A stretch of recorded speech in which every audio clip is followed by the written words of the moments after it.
Daf Hey Amud Aleph, right at the top of the Amud, the end of the top line.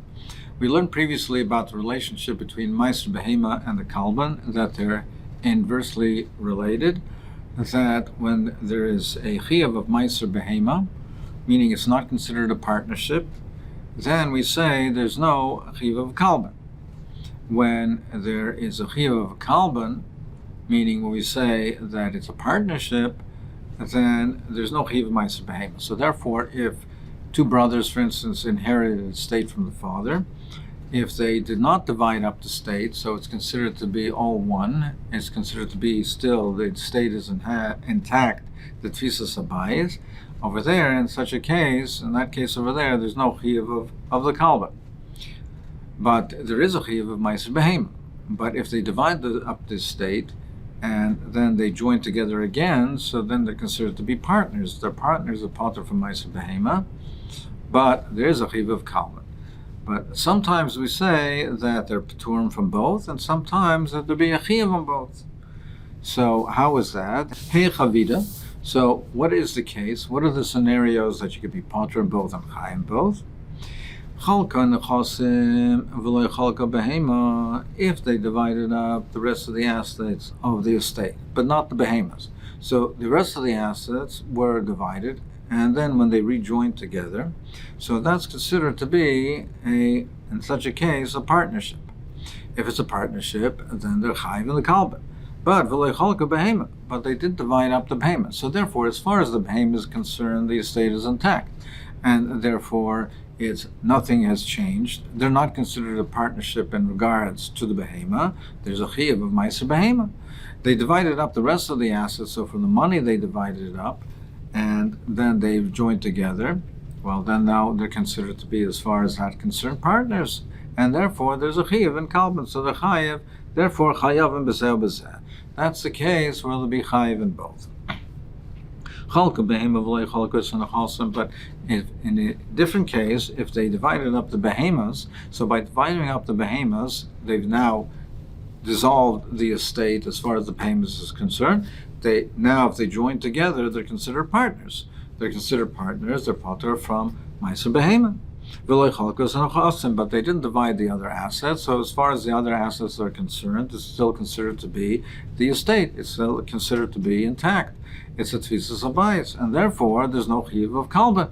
They're not partners, the Gabi the assets. So Paturim, Miseh, so then they're pater on both. Amar Bimani, Hadat Amar. But that what you just said, that they vetted the property but not the behemoths, and they're Chaim al Kalban. He says, right. That's all talking when the behemoths were not the majority. That in such a case, we say that while they divided up the property, but not the behemoths, then they're considered to be on the behemoths, they're considered to be not partners, it's considered to be the estate, but that's B'shulei Haisa Behema Roiv. Avalim Haisa Behema Roiv. But if most of the assets were the behemoths, then we say that is the predominant property of the estate. That's the roiv of the estate, and therefore we say that when they divided up the other property, but not the behemoths, then we would say that as far as the other property is concerned, it's considered to be divided up, and they're considered to be their partners, but that's not in a case where the behemoths are the roiv. But if the behemoths are the roiv, if the behemoths weren't divided up, we define the estate by the roiv. And therefore, if the roiv was not divided up, then we say the estate is not considered to be dissolved. It's not considered to be divided up. So where do we say that in such a case where they divided up the other assets, and then they join together to consider to be partners? That's if the behemoths are not the roiv. But if most of the assets are the behemoths and they did not divide up the behemoths, then we define the estate as per the roiv, and therefore it's not considered to be a dissolved estate, and therefore they're not considered to be partners. It's considered to be like the estate is intact, and therefore we would say, as far as the kalban is concerned, they'd be pater. The Talmid Rashbash says that the same din would apply also in the reverse case. If they divided up the behemoths, but not the other assets, if the behemoths are the Raiv, therefore we define the estate as being determined by the behemoths, therefore the estate is considered to be divided up, and they would be therefore Chayiv in a Kalban is considered to be like their partners, and they're Chayiv in the Kalban. Rabbi Abin Amar Rabbi Shami Boy asked the following question. He said, Mipnesha Sisem Ka'adam Echad Eitzel Meiser Behema Ad Paitrim in the Kalban. He said, because you treat them as one person as far as Meiser Behema, you say as far as Meiser Behema it wasn't divided up, and therefore it's considered to be one. They're considered to be the state is intact. You're going to pat it from a Kalban? Why should it be considered to be like, as far as the Kalban is concerned, that there are two people each joining together and giving a sela, and each one contributing his half shekel, to people paying one sela, and each one contributing their half shekel, that there would be a Kalban in such a case. Amralei said, Leishanihi, isn't it different? Shehu Noisen Sela Chal Shlema.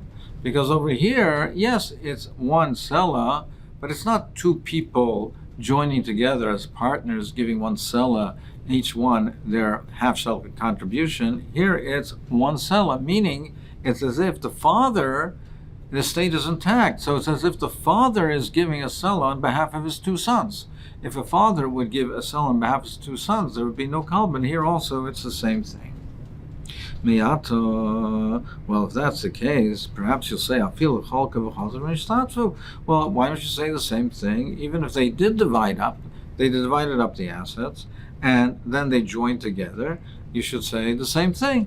And in such a case, you'd say, well, they've restored the estate, and it should be like the father's giving it on their behalf. There should be no kalban. But with Tanina, we learned in the Mishnah, however, Chayavim b'kalban or P'turim Meiser Behema. In such a case, they're Chayiv in a kalban and the P'turim Meiser Behema. So we see not like that. Rabbi Ba b'shem Abba Rav Huna, he answered, he said, it's the case like two brothers inherit from their fathers, and and like two brother-in-laws who yarsha. Meaning that if you have a case where the two brothers inherited from the father and divided up the estate, that type of a case is if the two brothers inherit from the father, divided up the estate, and then they join together again, it's like two brothers-in-law. If you have two brothers-in-law that inherited, so their wives inherited from the father, their wives died, they inherited from their wives, it's not their father-in-law paying on their behalf. This is a new partnership. It's not a continuation of the estate. It has nothing to do with the estate. The wives inherited from the father. They died. Their husbands inherited from them. So these two brothers-in-law are now partners. It's not a continuation of the estate. Similarly, over here, when the two brothers inherited, even though the brothers inherited, but once they inherited and they divided, now when they join together, it's not a continuation of the estate. It's a new partnership. They have to pay the kalban. So, what are the general terms? You have to pay a kalban. What is this money used for? What do they use the money for? Kalban. Where did they fall, the kablons? What were they used? Where they put to?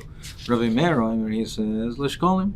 It goes to the shkolim, which were used for korbanos sibur, and they're used for the different korbanos sibur.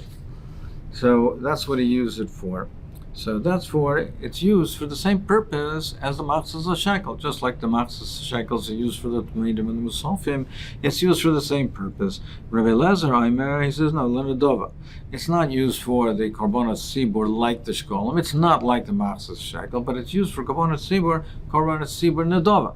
For ketzah mizbeach, it's used for the korbanos when the mizbeach was idle. They used it for these Nidavas.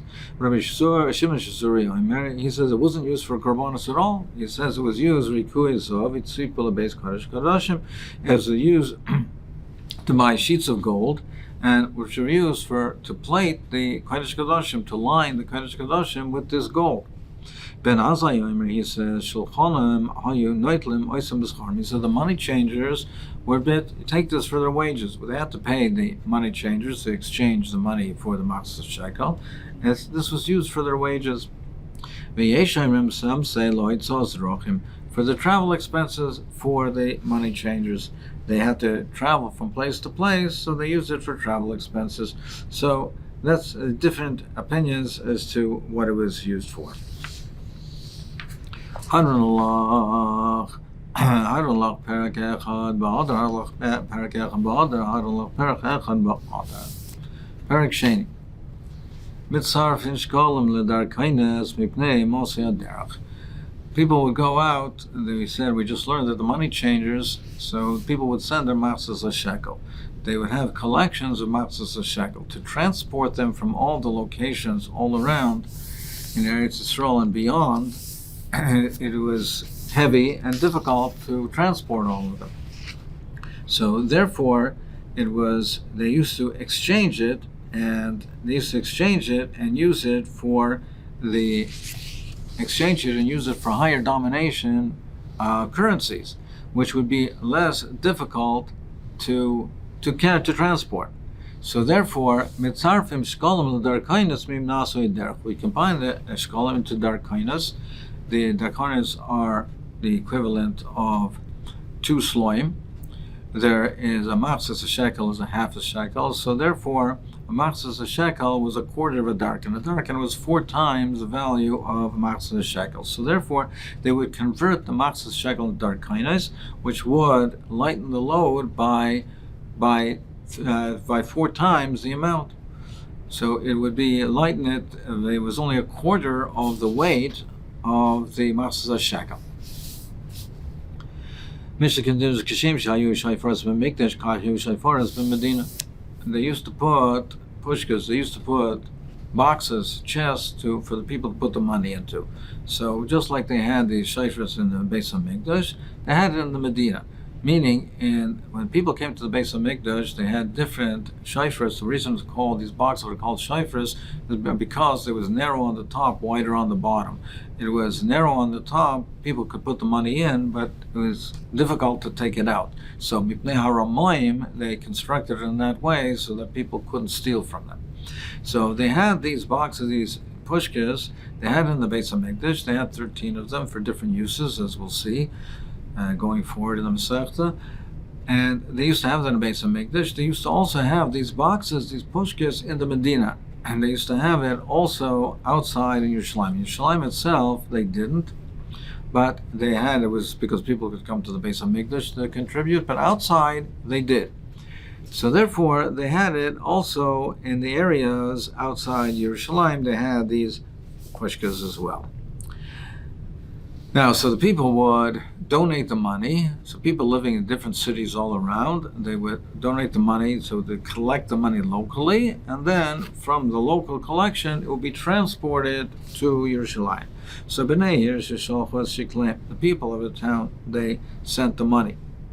And they sent shluchim to bring the money to Yerushalayim, and it was stolen or lost, if they already did the truma, we'll explain it in a minute, then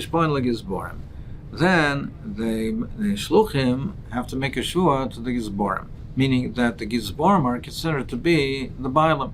So they make a shua to the bailim, and that's the gizborim. But if it hasn't been nitruma yet, the townspeople, the people of the city with that donate the money, are considered to be the bailim, and they make the shua to them. So we'll see going forward in the Masechta, 3 times during the year, they were tiring the money from the Truma, from the Lishka. Meaning we had all this money, this Masechet Shekel collected in the boxes. Then 3 times during the year before Pesach, Shavuos, and Sukkot, they would take the money from the pushkas, put it in a Lishka, they would put it in a chamber. and then they would withdraw, that'd be Tairim, they would withdraw some of this money from the chamber. That was a Truma Solishka. And then, so that withdrawing it, now it was designated for the use for the Korbanos. Now we'll see there's a machlokes when they were Tairim it, was it for the purpose of just the money that was collected, or even for the money that will be collected? And it makes enough kamina, and we'll see shortly, and we'll get into more details on this procedure. But they were Tairim this money. Now, prior to being Tairim this money, to withdrawing this money, so the money still belonged to, or was in the possession of the people who donated. Now, they did donate it, so it had a kedusha, it had the kedusha of the Nadava, but it was still within their rishos. It wasn't considered to be given yet to Hekdesh. After the Truma, it's now in the possession of Hekdesh. So if they was stolen or lost after the Truma, the Shluchim made a Shvua to the Gizbar, the Hekdesh, that they were not Pesheya, that they did their shlichus properly, whatever, depending on what type of Shluchim they were, that they fulfilled their shlichus properly. They're not responsible for the loss, for the theft or the loss. If it's before the Truma, the Bailam are considered the Bnei Ir. The Shvu was made to the Bnei Ir. So, in Lav, if they were not Tairim the Truma yet, and the Shpoil Bnei Ir, they made the Shvu to the people of the city of Bnei Ir Shekel Tachteim, but the people of the city have to give a replacement. They have to be Shekel Tachteim.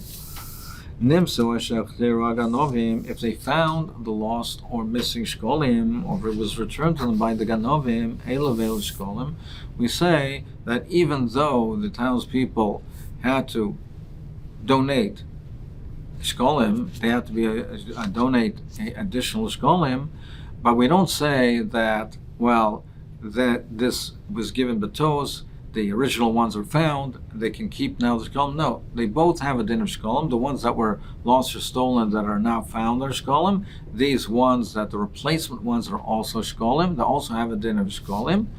But and they're not credited to next year's shkolim. So they're used for different purposes. They're used for different purposes for hektish, but they are not. They're not credited for the next year. And next year, even though they made a double payment this year, next year they also have to donate the matzahs as shekel. Let's see the Gemara of Eyalsa Oysen Margolia. It's like the Gemara, why do you convert it into dark kindness? Why not convert it into something even easier, more valuable and easier? It'll be easier to transport it, convert it into pearls or to precious stones. Why Dafka dark kindness? Now the kindness was worth 4 times the amount, but still you can convert it to something which is worth much more, and it'll be even easier to transport it. More answers, because this doesn't have a set value. The price fluctuates, and perhaps at the time of the conversion it's going to be worth a certain amount, and later on when Hektish comes to now use it for the Korbanos, it'll be worth less, and Hektish might lose out. Like we learned elsewhere, all of these things that have to be redeemed, like a pidyon of ben, you can use kesef or shavik kesef, or monetary equivalent, think like kalim, etc. But you can't do the shkolim, you can't redeem that with kalim. More of a point of a kalim, you can't use kalim. Why not? Why can't you use kalim? Because for this reason, because maybe the kalim, the utensil, will go down in value, and hektish will lose out. So therefore, you have to use money. So here also, for the very same reason, you don't use pearls, you don't use margolias.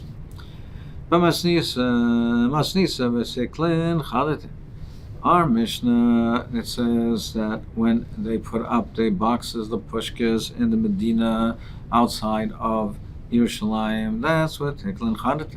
That's with the Nushkal, the Kesef, the Machzas a shekel, that comes for this year's obligation, for this year's Korbanos, for the contribution of this year. But